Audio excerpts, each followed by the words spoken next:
You may have seen some very competitive clears of Deadly Assault with Harumasa and Qingyi. You may have also seen that a lot of them use M1 Qingyi rather than M0. Her S-Shred is good and all, but the bigger problem is that some rotations you just can't do without her M1 because of the 30% increase in gauge gain. Not only can you open with a full gauge, you also get to build it much faster. This is made even worse given that M0 clears usually only start building up for their second enhanced basic after the big electric AoE on Typhon, without that gauge gain boost to help. This means you usually can only build enough gauge for one enhanced basic before he starts his parryable string.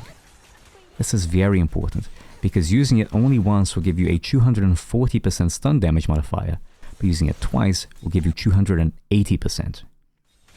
Unfortunately, that means M0 Qingyi clears have to actively choose not to use defensive assist on Typhon's first parryable attack, then wait for the second opportunity to be able to score an impair.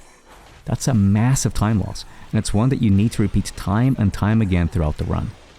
It's such a big issue that some players have opted to just skip it altogether and make do with just one enhanced basic from Qingyi and give up on the full 280% stun damage. But what if I told you there was a way you could build as much gauge as the M1 Qingyis with M0?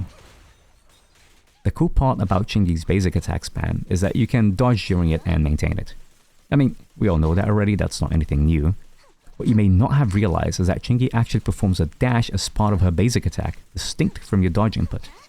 And this extra dash is something we can make use of. Sadly, even with this dash, it still isn't anywhere near enough to reach Typhon at the start. Neither can it hit him when he jumps back to do rockets before the defensive assist string. Even if you double dash, you still can't cover enough distance for the opener, and very often for the rockets too, depending on how he jumps. But with just the right timing, you can. This lets you build enough gauge on the opener to use Qingyi's enhanced basic attack before his big AoE. And it works not just on the opener, but on his jump back prior to the parry string too. Mind you, it's not particularly innovative. All it takes is some good timing. You can do basics 1 and 2, then as Qingyi begins her third basic, dodge just after she begins the attack. Here you can let go of the attack button while dodging, then tap it once when the dodge ends, leading to Qingyi's dash follow-up. Then again, dodge and now begin mashing the basic attack button to dash forwards and continue the attack.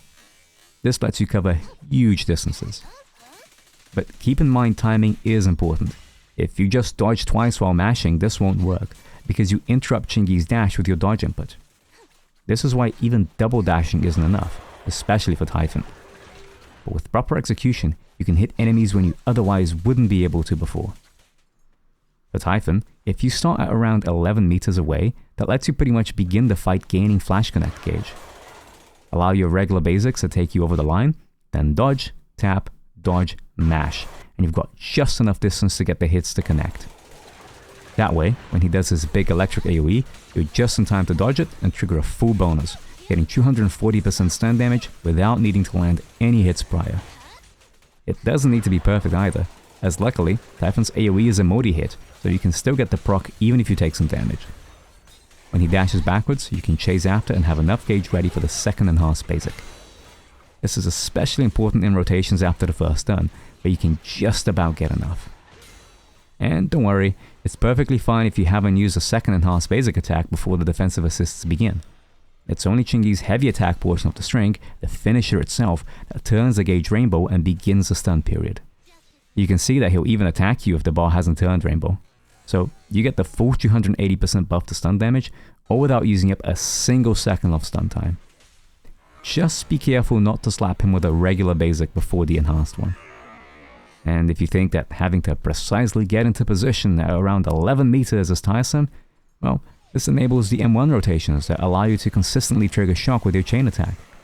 And in case you haven't watched the Harumasa guide, here's a reminder that by timing them together, you get quivers generated from both anomaly and chain, which means you can completely skip Harumasa's quivers at the start. If anything, it means you now don't have to awkwardly wait for the quivers to reach Typhon and can just begin attacking straight after the stun. And that's it really. It's pretty simple. I was just fed up with how slow the openers were and thought the dashes may be able to help me a little. It's certainly very useful for this Deadly Assault, and any others in the future too, where an early enhanced basic becomes a necessity at M0, or where enemies like moving a lot.